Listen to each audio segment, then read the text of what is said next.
दोस्तों, निखिल नाम का एक शख्स होता है जो कि एक बोर्ड का स्टूडेंट होता है। उसे थोड़ी ही देर में उसकी मैडम ने मैसेज किया कि वो अगले 20 मिनट में उसे ट्यूशन पढ़ाने आ रही है उसके घर पे। वो झटपट अपना सारा काम निपटा के किताब सब लेके बैठ जाता है। उसी देर में कुछ ही देर में उसकी मैडम जो उसके घर पे पहुंचती है, तो निखिल गेट खोलता है। उसकी मैडम आती है और बैठती है। जब पढ़ाना शुरू करती ही है कि उसी समय पूछती है निखिल से कि क्या बात है, आज तुम्हारे घर पे इतना सन्नाटा क्यों है?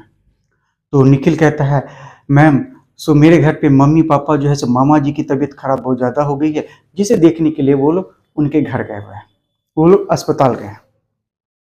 अब जो है उसकी मैडम ये सुनते ही उसे बहुत खुशी होती है और उसके बाद वो निखिल के साथ कुछ छेड़खानी करने लगती है पढ़ाते पढ़ाते। अब ये छेड़खानी की शुरुआत करती है जो कि निखिल को भी बहुत अच्छा लगता है।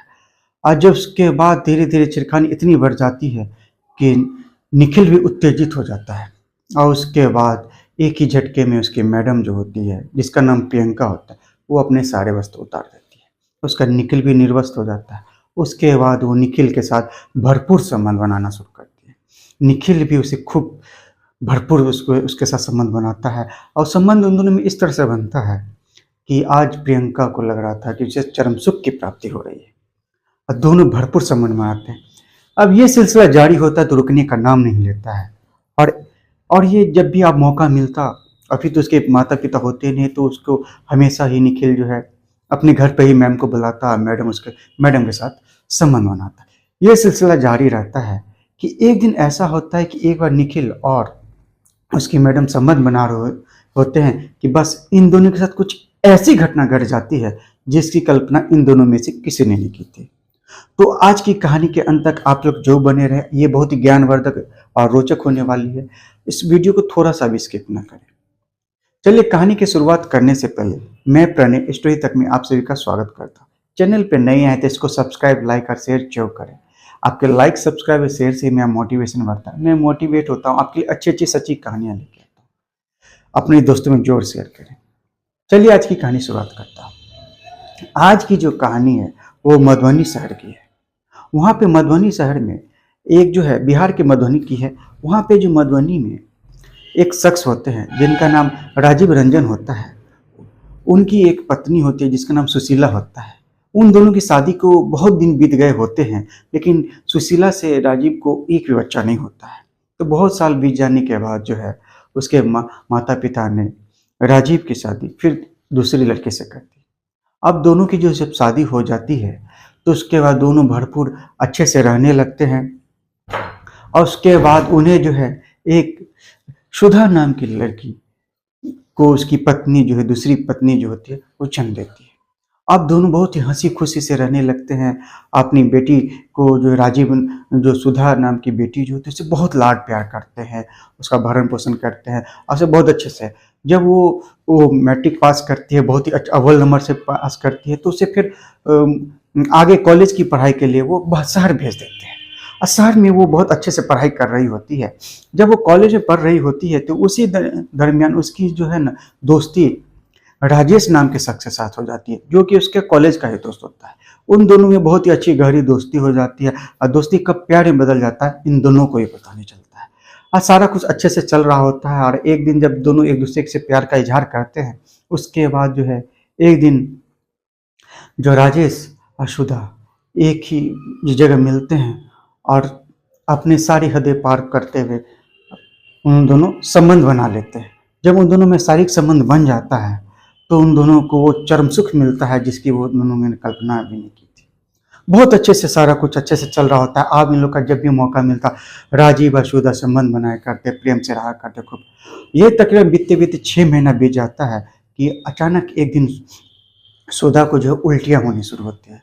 तो सुधा कुछ समझ नहीं पाती है। उसके वो डॉक्टर से चेकअप करवाने जाती है तो डॉक्टर जब सारा कुछ जांच होता है, रिपोर्ट आता है, तो उसमें देखते हैं कि सुधा प्रेग्नेंट है। ये बात सुनते ही सुधा का दिमाग खराब हो जाता है और तुरंत फौरन ही जो है राजेश को फ़ोन लगाते हैं, उससे सारी कहानी सुनाती है कि राजेश जो है उससे कन्नी काटना शुरू करता है। और बस उसके बाद उससे वो न बात करना चाहता है न कुछ करना, उसका फ़ोन रिसीव करना छोड़ देता है। अब सुधा बहुत ज़्यादा परेशान हो जाती है। उसके बाद वो अपने स्तर से जहाँ तक हो सकता है हॉस्पिटलों में जाती है, डॉक्टर से संपर्क करती है कि वो अपना एबॉर्शन करवाना चाहती है, लेकिन डॉक्टर ने साफ मना कर दिया। अब उसे कुछ समझ में नहीं आ रहा, उसका दिमाग काम नहीं कर रहा है, तो फिर वो अपने घर आती है और सारी कहानी अपनी माँ को डरते-डरते सुनाती है। उसकी माँ तो पहले तो उसे बहुत मारती-पीटती है, लेकिन क्या करते, बेटी तो थी, तो फिर उसकी इज़्ज़त का सवाल था। फिर वो सब सुन के तो बहुत परेशान हो जाती है, फिर वो उसके पिता को सुनाती है। उसके पिता भी जब सुन के ये सब सुनते हैं, तो बहुत आग उगला हो जाते हैं। उन्होंने कहा कि मैंने तुम्हें बेटी नहीं बेटा समझा, तुम्हें लाड-प्यार से इतना पढ़ाया-लिखाया, तुम्हें कॉलेज में बाहर पढ़ाया, शहर में भेजा और तुम अच्छे से पढ़ने के लिए तुम ये घटिया काम करके आई हो। अब जो है, लेकिन फिर भी क्या करते हैं, तो उनका एक दोस्त होता है जो कि डॉक्टर होता है, उससे बातचीत होती है, सारी बात बताते हैं, तो गुप्त रूप से फिर उसका एबॉर्शन करवाते हैं। अब सारा कुछ हो जाता है, तो एबॉर्शन जब हो जाता है तो फिर सुधा जो है अपनी पहले तरह जीवन जीने लगती है और अपने माता-पिता से वादा करती है कि आज के बाद वो इस तरह का गलत हरकत कभी नहीं करेगी। सारा कुछ बहुत ही अच्छे से चल रहा होता है। उसके बाद कुछ साल बीतने के बाद सुधा जो है सो अपने पाँव पे खड़ा हो जाती है, एक सरकारी टीचर बन जाती है। उसके बाद वो जो है, जब वहाँ पढ़ा रही होती है, उसका ट्रांसफ़र पटना हो जाता है और उसका पटना में आके वो स्कूल में पढ़ा रही होती है, तो वहाँ पे उसके संपर्क में उसका जो स्टूडेंट होता है, जिसका नाम निखिल होता है, वो उसके संपर्क में आता है। और वो फिर उन दोनों, निखिल को सुधा बहुत अच्छी लगने लगती है, तो उसके बाद उसको पढ़ाने का तरीका सारा कुछ बहुत अच्छा लगता है, सारा कुछ अच्छे से चल रहा होता है। तो एक दिन की बात होती है, निखिल हमेशा ही सुधा को बहुत गौर से देखा करता, उसके प्रति आकर्षित रहता था। सुधा इस सब बातों से अनजान होती है। एक दिन की बात होती है कि निखिल सोचता है कि मेरे बोर्ड का है, स्टूडेंट हूँ मैं, आप मुझे ट्यूशन पढ़ना है। तो वो अपने माता-पिता से कहता है कि पापा मुझे जो है सो मैं सोचता हूँ कि मेरे एक स्कूल में एक नई-नई मैम आई है, जो कि बहुत अच्छा पढ़ाती है। मैं उनसे ही होम ट्यूशन ले लेता हूँ और जिससे मेरी बोर्ड के एग्ज़ाम आने वाले, तो मैं अच्छे से पढ़ाई कर पाऊँगा। वो कहते हैं ठीक है। उसके माता-पिता भी बहुत खुश हो जाते हैं कि भाई अब मेरा बेटा अपने पढ़ाई के लिए इतना अच्छा जागरूक है, सजग है। उसके बाद उसके माता-पिता उसको कह देते हैं। अगले दिन से वो अपनी मैम से बात-वूत करके उसकी मैम जो है आके उसे घर पे ट्यूशन देना शुरू कर देती है। सारे कुछ अच्छे से चल रहा होता है। इधर जो निखिल जो है, वो अपनी मैडम के प्रति आकर्षित होते जाता है और कहीं न कहीं उसकी मैडम जो होती है, वो भी उसे निखिल को बहुत पसंद कर रही होती है। उसका धीरे-धीरे ऐसा होता है, एक दिन की बात होती है कि निखिल जो होता है, उसके पिता उसके पिता के जी के मोबाइल पे एक फ़ोन आता है, जो कि उसके मामा का होता है, कि उनकी तबीयत बहुत ज़्यादा ख़राब हो गई, वो हॉस्पिटल में भर्ती है।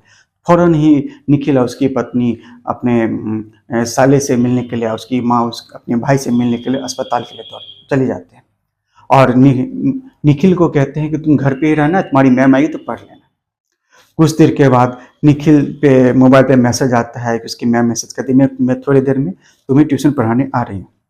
निखिल बहुत खुश हो जाता है। उसके बाद कुछ देर के बाद बीतने के बाद उसकी मैडम घर पे पहुँचती है और जब वो अंदर जाती है तो कहती है, क्या बात है तुम्हारे घर में आज इतना सन्नाटा क्यों है? तो कहता है, मैम आज मम्मी-पापा कोई नहीं है, मेरे मामा जी की बहुत ज़्यादा तबीयत खराब है, उन्हीं को देखने वो लोग अस्पताल गए हुए हैं। उसकी मैम भी बहुत खुश हो जाते हैं। उसके निखिल भी को भी बहुत अच्छा लगता है और वो दोनों जो एक-दूसरे को पसंद कर रहे थे, तो आज निखिल मैम के साथ कुछ छेड़खानी लगता है और मैम भी उसके साथ छेड़खानी करने लगती है। सुधा दोनों के साथ इस तरह से छेड़खानी बढ़ जाती है कि निखिल भी उत्तेजित हो जाता है, सुधा भी उत्तेजित हो जाती है। उसके बाद दोनों निर्वस्त हो जाते हैं। उसके बाद दोनों में भरपूर संबंध बनता है। संबंध इस प्रकार बनता है कि सुधा को भी आप अपने पहले दोस्त राजीव का याद आ जाता है कि राजेश के बाद जो है उसे निखिल ही पूरी तरह से संतुष्ट करने वाला दूसरा शख्स मिलता है, जो उसे भरपूर सहयोग करता है और दोनों भरपूर संबंध बनाते हैं। सारा कुछ अच्छे से चल रहा होता है। अब सारा कुछ अच्छे से चल रहा होता है और जब संबंध बना जाता है, फिर ट्यूशन पढ़ा के वो चले जाते हैं। ये सिलसिला जारी रहता है जब तक उसके मम्मी-पापा नहीं आते, उसके घर पे जाके ट्यूशन पढ़ा के उसके साथ संबंध बनाती है।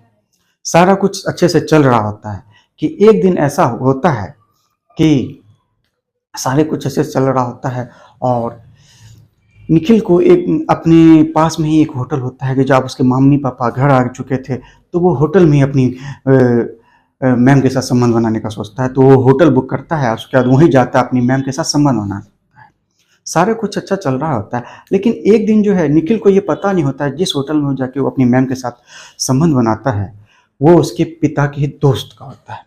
तो एक दिन उसके पिता के दोस्त ने देख लिया उसे, और उसके बाद अगले दिन जो है वो सिर्फ अपने दोस्त को, राजीव को फ़ोन करता है कि तुम्हारा बेटा एक मैम के साथ आके होटल का कमरे में वो लोग कुछ गलत काम करते हैं। ये बात सुन के जो है निखिल के जो पिता जो होते हैं वो आग बबूला हो जाते हैं। उसके बाद वो इंतज़ार कर तकरीबन 2-3 दिन की बीतने के बाद फिर ऐसा ही होता है, उसकी मैम और निखिल कमरे में आते हैं और दोनों संबंध बना रहे होते हैं कि उसी समय उसके दोस्त ने अपने निखिल के पिता को फ़ोन कर दिया। वो फ़ौरन आते हैं और रूम का दरवाज़ा ढकढकाते हैं। जब वो रूम खुलता है तो निखिल अपने पिताजी को देख के सन्न हो जाता है, उसकी मैडम। तभी निखिल के पिताजी ने उसे 4-5 थप्पड़ मारा और सब बहुत डांटा पीटा। फिर उसकी मैम को भी डांटा कि आपको सब नहीं आती है कि अपने बेटे संबंध लड़के के साथ संबंध बना रही हो, कितना गलत काम कर रही हो। फिर इसके बाद जो है उसकी मैम जो वहाँ से चली जाती है और उसके पिताजी भी अपने बेटे को लेकर चले जाते हैं। कुछ दिन के बीतने के बाद उसकी मैम ये सब बात को, अपने गलत काम को बंद कर देती है। अब कहते हैं अब मुझे ये सब गलत काम नहीं करना है, बस अपना पढ़ाई करना है, सारा कुछ अच्छे से करना है। बस सब कुछ अच्छे से चल रहा होता है, सब कुछ अच्छे से चल रहा होता है। उसके बाद उसकी मैम ने भी अपने उसके माता पिता कहने पे शादी कर ली होती है और वो अपनी लाइफ में खुश है। तो आज की कहानी के बारे में आपकी क्या राय है, कमेंट बॉक्स में जरूर रिप्लाई दे। आप लोग किस शहर से हैं, कहाँ से हैं, आपकी क्या राय है, जो कमेंट में रिप्लाई दे। चलिए मैं मिलता हूँ आपसे नेक्स्ट एपिसोड में, तब तक मुझे दीजिए इजाज़त। तब तक जय हिंद, जय भारत।